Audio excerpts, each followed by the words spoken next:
Waalaikumsalam. Selamat pagi anak-anak. Pagi, Bu. Bagaimana kabarnya hari ini? Baik. Kok pada lemes sih? Masih pagi loh ini. Jam 8, Bu. Ayo semangat ya, harus semangat. Ibu jam pertama kan? Kan. Alhamdulillah semuanya sehat ya. Semoga kita selalu diberi kesehatan oleh Allah Subhanahu wa taala dan selalu diberi kelancaran dalam melaksanakan segala aktivitas pada hari ini. Oke. Sebelum memulai pelajaran, mari kita berdoa bersama-sama sesuai keyakinannya masing-masing. Berdoa dimulai. Amin. Berdoa selesai. Oke, saya akan mengabsen terlebih dahulu ya. Yasmin Jilan Hadir. Reni Hadir. Nigela Sativa Hadir. Lalapo Hadir, Bu. Iwan Setiawan. Sakit, Bu. Iwan kemana? Sakit. Sakit apa? Cacar. Oh, sakit cacar, serius. Iya, Bu. Yaudah, semoga kita doakan ya, semoga Iwan lekas sembuh. Amin. Ada suratnya? Belum ada, Bu. Belum ada kali, Bu. Nyusul? Oh, yaudah, nggak apa-apa. Oke, sebelum melanjutkan ke materi yang selanjutnya, saya akan mengulas sedikit tentang materi yang minggu lalu ya. Jadi, bumi kita ini memiliki lapisan kulit bumi yang tidak rata. Nah, permukaan kulit bumi yang tidak rata ini selalu berubah-ubah dari waktu ke waktu, sehingga mengakibatkan munculnya macam-macam bentuk muka bumi seperti gunung, dataran tinggi, lembah, dataran rendah, sungai, tebing, dan lain-lain ya. Nah, macam-macam bentuk muka bumi ini terjadi karena disebabkan oleh adanya tenaga penggerak muka bumi, yaitu ada dua. Tenaga penggerak muka bumi itu ada dua. Apa saja? Coba Yasmin. Tenaga endogen dan tenaga eksogen, Bu. Ya, betul. Tenaga endogen dan tenaga eksogen. Nah, pada pertemuan minggu lalu saya sudah menjelaskan tentang tenaga endogen. Coba ada yang masih ingat? Siapa yang masih ingat tenaga endogen itu apa? Saya, Bu. Ya, Lala, coba sebutkan. Tenaga Jelaskan. endogen adalah tenaga yang berasal dari dalam bumi dan tenaga endogen bersifat membangun. Ya, betul sekali. Kemudian tenaga endogen itu terbagi menjadi 3 jenis. Apa aja? Saya, Bu, Ya, Penny. ada tenaga tektonik, Ya, yaitu dari proses penggerakan di dalam bumi yang terjadi karena patahan, lipatan, atau pengangkatan pada struktur tanah. Terus yang kedua, tenaga vulkanik. Itu proses keluarnya magma dari dalam perut bumi ke permukaan bumi. Lalu yang ketiga ada seisme, fenomena gempa bumi. ya betul sekali. Alhamdulillah masih pada ingat ya. Yang lainnya, materi yang minggu lalu jangan dilupakan ya. Cukup mantan aja yang dilupakan. Oke. Pada pertemuan kali ini saya akan menjelaskan tentang tenaga eksogen.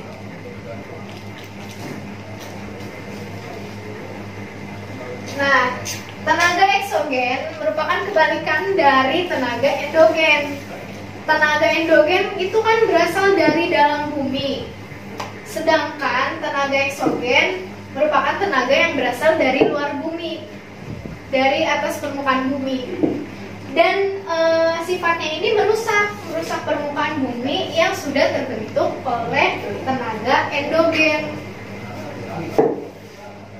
kemudian tenaga eksogen terbagi menjadi beberapa jenis.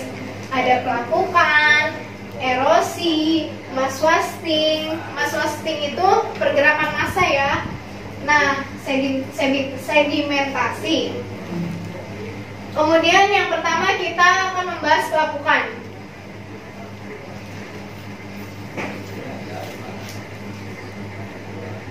Pelapukan merupakan proses perusakan dan penghancuran massa batuan dari bentuk gumpalan menjadi bentuk yang lebih kecil.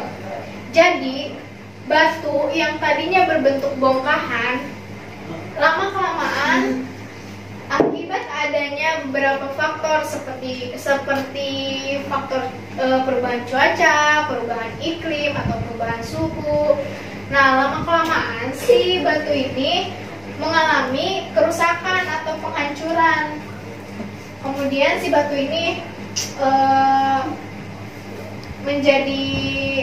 berubah menjadi bentuk yang lebih kecil, atau bisa juga si batu ini hancur kemudian bisa ikut larut dalam air.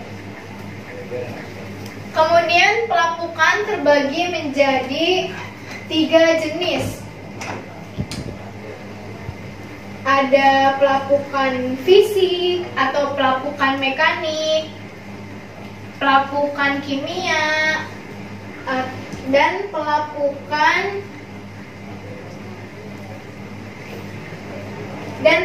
biologis. Nah, oke, yang pertama kita bahas pelapukan fisik. Ada yang tahu contoh pelapukan fisik? Nggak ada yang tahu? Nggak ada, Bu. Nggak ada yang tahu ya. Nah, pada pelapukan fisik ini, proses penghancuran batuan menjadi pecahan yang lebih kecil terjadi tanpa mengalami perubahan susunan. Jadi, pada proses pelapukan fisik ini, si batu yang tadinya bongkahan ini kan berubah menjadi kecil ya, atau hancur lah. Nah, tetapi si batu ini proses penghancurannya tidak merubah susunan yang ada di dalam batu tersebut. Seperti itu. Kemudian yang kedua ada pelapukan kimiawi. Coba ada yang tahu contoh pelapukan kimiawi? Reni? Enggak tahu. Yasmin? Nggak tahu, Bu. Lala? Ada yang tahu contoh pelapukan kimiawi? Saya, Bu. Ya, Lala gimana? Gembok besi yang berkarat, bukan? Iya, betul sekali. Nah, gembok atau besi atau pagar rumah yang besi itu tahu kan kalian? Tahu, Bu. Nah, biasanya suka berkarat kan? Nah, itu terjadi karena pelapukan kimiawi yang disebabkan oleh faktor air. Jadi pelapukan kimiawi ini salah satu faktor yang terpentingnya itu adalah air. Nah, gembok atau pagar rumah apabila sering terkena air hujan itu akan berkarat. Bu, saya mau nanya dong, Bu. Iya, Yasmin, mau nanya apa? Gimana sih caranya air hujan bisa membuat gembok atau besi jadi berkarat? Oke. Nah, jadi sewaktu terkena air hujan itu ada proses yang namanya hidrolisis air. Nah, hal ini membuat tingkat keasaman gembok besi itu meningkat.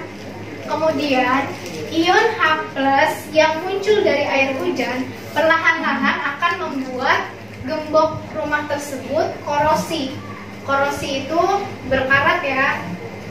Nah, untuk lebih jelasnya mungkin nanti bisa kalian tanyakan ke guru kimia ya.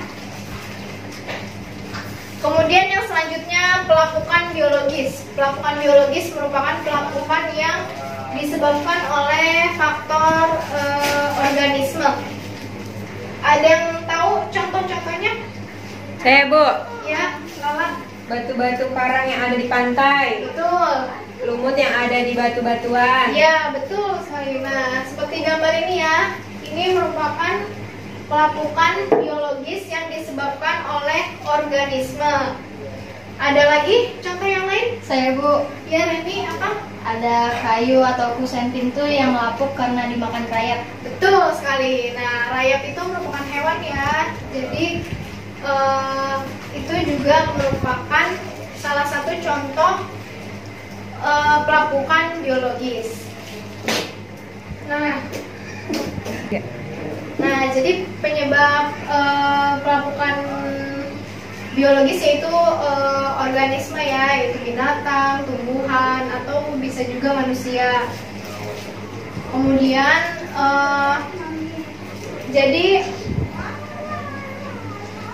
nah ini batu yang berlumut ini, atau ada batu tapi di si batu ini ditumbuhi oleh salah satu tumbuh-tumbuhan. Ada yang pernah lihat batu yang ada tumbuhannya? Pernah, Bu. Bu. Pernah lihat kan? Iya. Nah, ya. Akar tumbuhan tersebut terselip di antara bebatuan yang kemudian lama-kelamaan akar tersebut akan menembus batu tersebut apabila akar itu sudah membesar.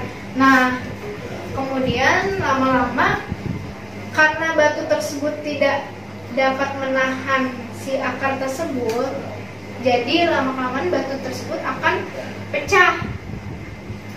Nah, itu si batu itu menandakan bahwa batu tersebut mengalami proses pelapukan. Kemudian yang selanjutnya ada erosi. Erosi merupakan proses pengikisan atau pemindahan atau pengangkutan partikel batuan atau tanah dengan perantara media seperti angin, aliran sungai, atau gelombang laut. Nah, erosi ini juga terbagi menjadi beberapa jenis. Erosi terbagi menjadi beberapa jenis. Nah, ada ablasi, yaitu erosi yang disebabkan oleh aliran air sungai atau air hujan. Korasi atau deflasi disebabkan oleh angin. Nah, korasi ini biasanya terdapat di gurun ya, di gurun pasir atau di apa ya, pesisir pantai. Nah, selanjutnya ada abrasi yang disebabkan oleh gelombang laut, ekshalasi yang disebabkan oleh es yang mencair. Kemudian yang selanjutnya, nah, abrasi ini perhatikan ya. Di sini ada gambar sungai. Nah, ini merupakan proses ablasi atau erosi yang terjadi di daerah aliran sungai. Kemudian ablasi ada 4 tahap, yaitu erosi percik, jatuhnya air hujan dan mulai mengikis tanah. Erosi lembar, yaitu tanah bagian atas yang terkikis, kesuburannya mulai berkurang. Kemudian erosi alur, kikisan tanah tadi membentuk alur sebagai tempat mengalirnya air. Kemudian erosi parit, terbentuk parit atau lembah karena kikisan dari aliran air terus menerus. Jadi, nah, ini tanah yang ada di pinggiran sungai itu lama-kelamaan akan tergerus atau terkikis oleh aliran air yang mengalir kencang, sehingga tanah yang ada di atasnya ini tidak dapat menahan tanah yang ada di bawahnya. Nah, ini kan terkikis nih, terkikis. Kemudian yang atas ini tidak dapat menahan. Nah, maka si tanah yang atas ini akan amblas sehingga dapat membahayakan para penduduk yang ada di yang tinggalnya di pinggiran sungai. Kemudian selanjutnya, nah ini merupakan contoh korasi atau deflasi ya. Yang ini merupakan korasi. Kalau deflasi yang ini nih, ini korasi, ini deflasi. Nah, korasi dan deflasi ini terjadi di daerah gurun. Meskipun sama-sama disebabkan oleh angin, korasi merupakan erosi yang disebabkan oleh angin dan badai pasir, sedangkan deflasi hanya oleh angin saja. Kemudian, nah ini abrasi ya, merupakan proses erosi yang disebabkan oleh gelombang laut, terjadi di sekitar pantai, di tepi pantai. Nah, kalau ini eksarasi yang disebabkan oleh es yang mencair atau gletser. Kemudian yang selanjutnya ada sedimentasi. Oke, sebelum itu ada yang mau bertanya sampai sini? Ya, Bu. Yasmin, silakan. Apa perbedaan dari sedimentasi dengan erosi, Bu? Nah, kalau pada erosi itu pelapukannya terkesan merusak, sedangkan pada sedimentasi itu pelapukannya terkesan membangun. Mengerti, Jilan? Seperti, Bu. Ya, seperti itu. Nah, oke, lanjut ya. Sedimentasi. Sedimentasi merupakan proses pengendapan material hasil erosi di tempat tertentu. Nah, sedimentasi juga ada beberapa jenis, yaitu yang pertama sedimentasi akuatis, yaitu pengendapan air. Nah, sedimentasi akuatis ini biasanya dapat menyebabkan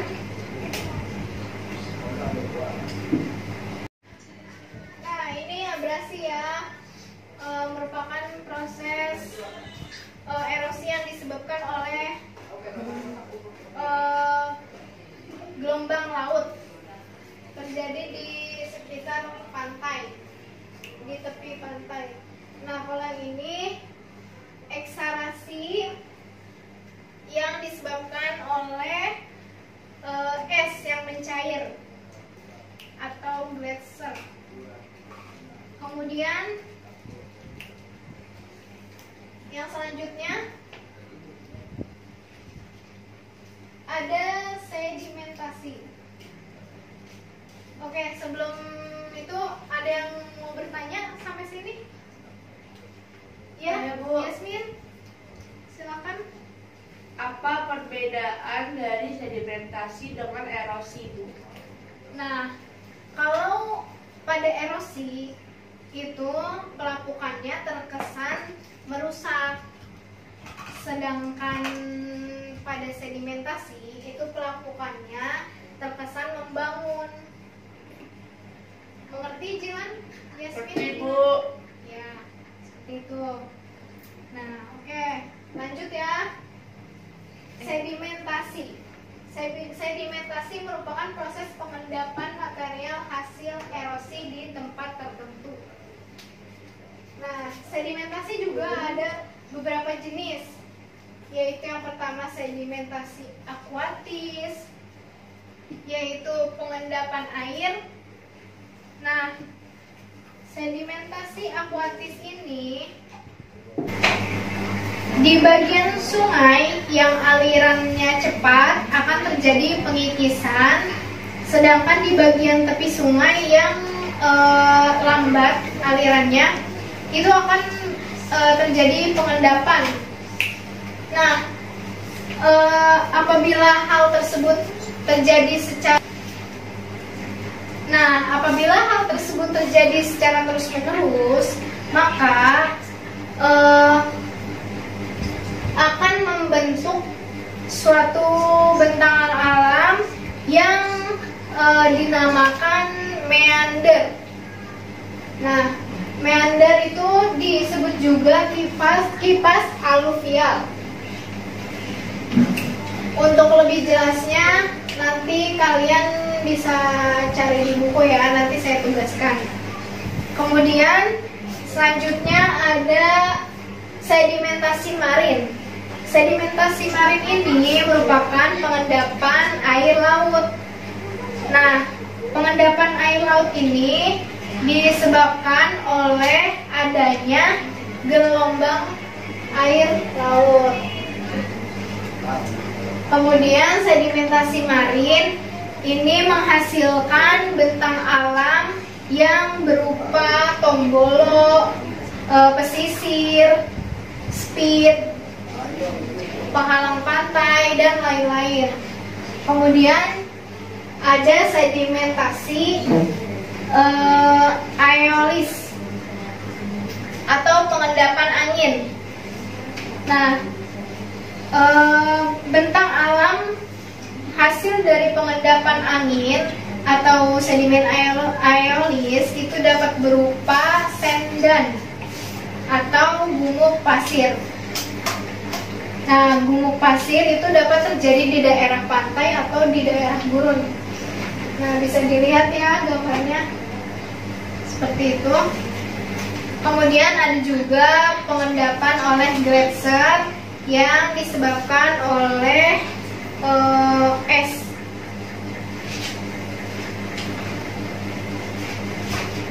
Kemudian yang terakhir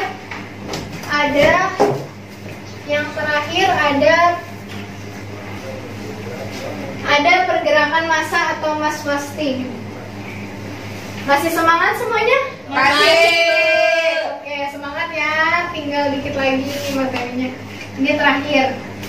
Nah, mass wasting atau pergerakan massa ini merupakan pengangkutan massa tanah karena adanya pengaruh gravitasi. Nah, mass wasting ini atau pergerakan massa tanah ini biasanya sering kita sebut sebagai longsor. Tahu kan longsor? Tahu, Bu. Ya.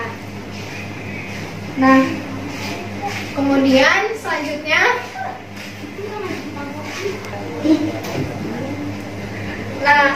sekarang dampak positif dan dampak negatif dari tenaga eksogen.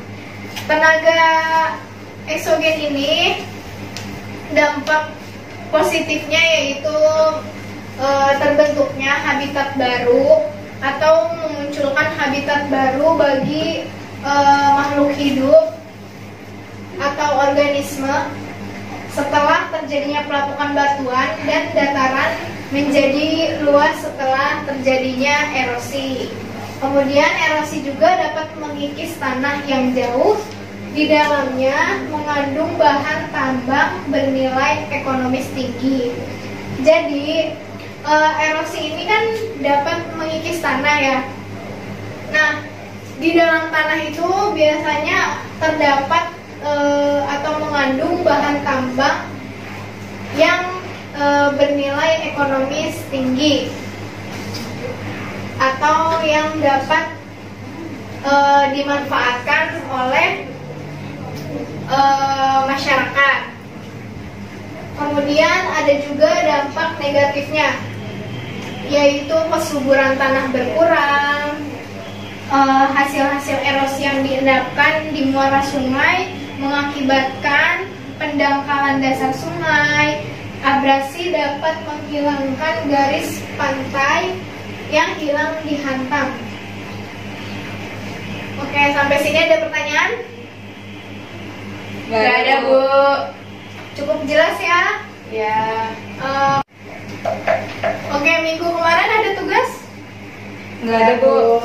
Nah, kalau nggak ada berarti minggu sekarang saya kasih tugas ya. Silakan ditulis tugasnya, yaitu sebutkan atau carilah bentuk-bentuk permukaan bumi akibat erosi atau bentang alam akibat erosi dan akibat dari sedimentasi, macam-macam bentang alamnya ya. Minggu depan dikumpulkan ya. Baik, Bu. Ya, Bu. Oke, waktu Ibu sudah habis ya? Ya, Bu. Ada pertanyaan? Nggak ada. Nggak ada, Bu. Kalau ada yang mau bertanya nanti bisa di WA grup ya. Ya, Bu. Oke, mungkin sekian penjelasan dari saya. Oke, baik anak-anak, karena waktunya sudah habis, maka pembelajaran kali ini saya cukupkan. Wassalamualaikum warahmatullahi wabarakatuh.